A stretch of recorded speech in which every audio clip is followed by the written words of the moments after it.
Helly, thank you for joining us. Can you hear me? Yes, I can hear you. Thank you so much. My pleasure. Auntie Jamila Jiddan. Shukran.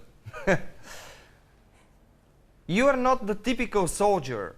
Why did you decide to make revolution on the front line?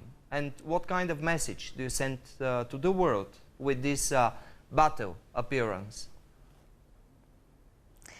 Well, I wanted to create a video that would basically send the message of Kurdistan to the whole world, because I was here when the war first happened and I saw how ISIS attacked innocent people. And back then we were doing a lot of humanitarian work, but I still felt it wasn't enough, and I needed to do something that I could send the message of hundreds of thousands of people whose voice has been shut down to the world. And the message of the video is unity. We need to unite with different countries, with different religions, and fight against ISIS, because ISIS is not just the enemy of Kurds, it's the enemy of the whole world. And for that, I felt it was very important to do it in Kurdistan, in the battlefield, and show the truth of the war, show the real people. The people in the video are real victims of ISIS. The Peshmergas are real, the tanks and weapons, everything was real. And I just really wanted to send the message of Kurdistan to the whole world. Everything was real, you said. Were there any accidents during the filming of this clip, of this video? It was around an abandoned village near Mosul, wasn't it? Yes, we shot the video about 2.5 kilometers away from ISIS in a small village called Khazir. And it took us about 3 months to shoot the video, because it was so difficult for us to go back and forth, because we were all the time waiting, when could we go there, when would be safe for us to go. A lot of times we had to cancel the settings and just leave, because the bullets were flying too close to us. And thank God nothing happened, and obviously the big thank you goes to Peshmergas for keeping us safe the whole time. Tell me about your childhood. You were born during the Gulf War. How your family survived in Turkey when you escaped? Because many families are trying to get to Europe at the moment. Well, I was born in Iran, 88, in Persian Gulf War, and just like these hundreds of thousands of people escaping right now, we were just like them. My mother and I was smuggled 4 times through borders to get to Turkey. And when we got to Turkey, it took us about two weeks to get to the refugee camp, because there were so many of us. And after 2 weeks, we finally got to the camp, and we stayed there for 9 months. And those 9 months, my parents always tell me that it was the most horrible time, because there's no worse feeling in the world than being in a country by yourself and not having nothing, and just hoping for your future and not really knowing what is going to happen to you. Finally, after 9 months being in refugee camp, we finally got accepted to Finland, and we were lucky to survive that. Yeah, and maybe when you saw the picture of Aylan, the 3-year-old boy, died off Turkish coast, which echoes around the world, you feel, how did you feel when you saw this picture? I think the picture shocked the whole world, and I don't think there's anyone who cannot feel pain watching that picture. The 3-year-old Alan, the Syrian Kurdish boy, there's no difference between me or him. The fact that what I'm very upset about is that the country leaders who are right now putting their child in sleep in the warm blankets and under a roof are closing their eyes and their back from all these refugees. And it's hurtful, because I feel like kindness have turned to betray selfishness, and we have totally forgotten humanity. And the one thing that I want to tell the people is that even right now, the country leaders would help each one of those refugees that are in Europe. It won't still solve the problem, because the problem is here. There will be coming twice more people if we don't unite with countries and fight against ISIS and stop ISIS here, because they're actually here fighting. So my call just for the country is that I hope the picture of Alan will be a reminder to us of of the humanity that we have lost. And hopefully we can fix that as soon as possible.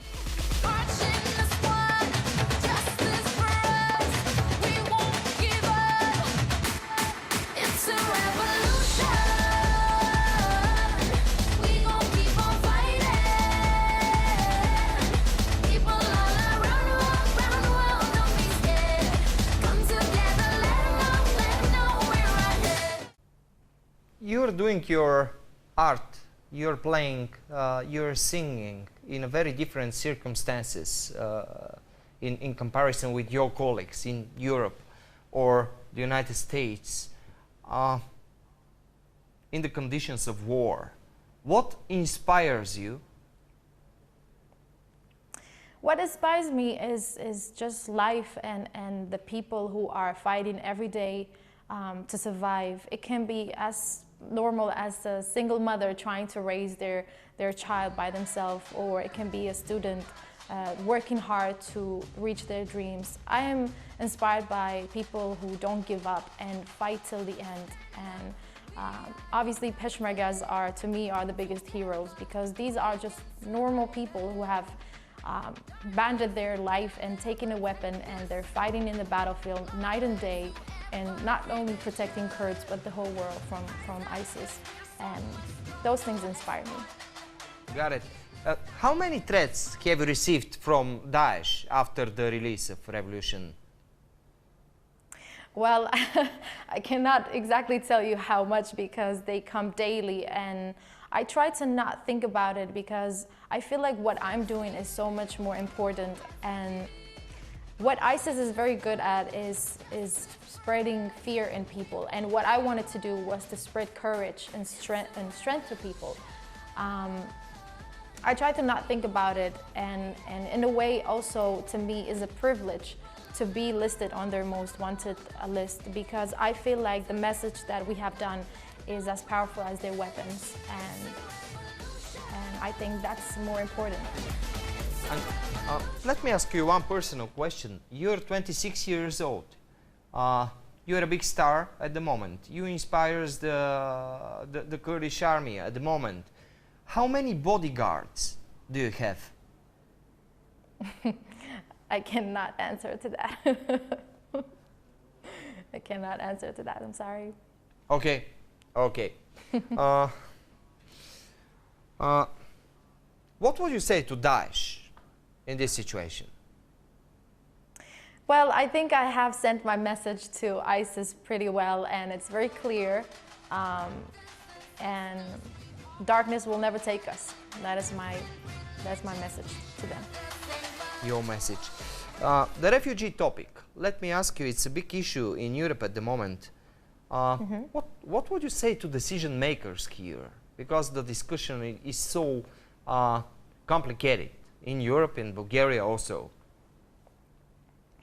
Well, like I was saying, this subject is so difficult right now, and I'm not surprised that we have gotten to this point.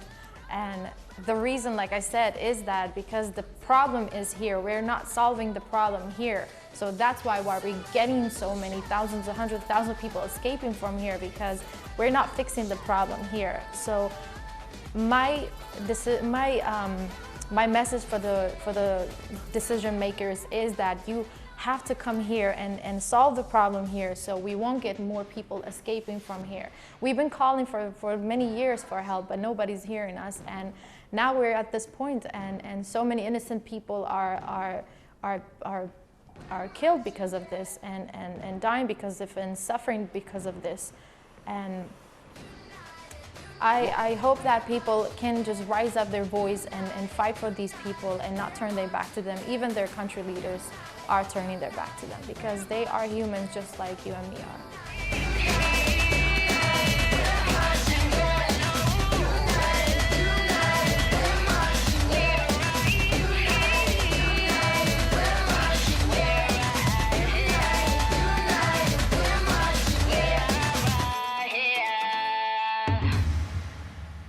At the end of this interview, what would you like to, how would you like to be remembered in Bulgaria, in our audience, with one simple message? What would you say to our audience which is watching you at the moment? My message to the Bulgarian audience is that Kurdistan is your friend, and I hope that Bulgarian as well will unite with Kurds and also realize that we are in this fight together. If one fall, we all will fall. And for that, I need to tell the message for the people that we need to come unite and fight against terrorism and violence, because if we don't, tomorrow, unfortunately, they will be there if we cannot stop it over here right now. Yeah. Okay. Helly, you're gorgeous, you're very brave, and please be safe and be healthy. Thank you very much for this conversation. Thank you so much. Really. Thank you. Thank you. My pleasure. Ma salami. Thank you.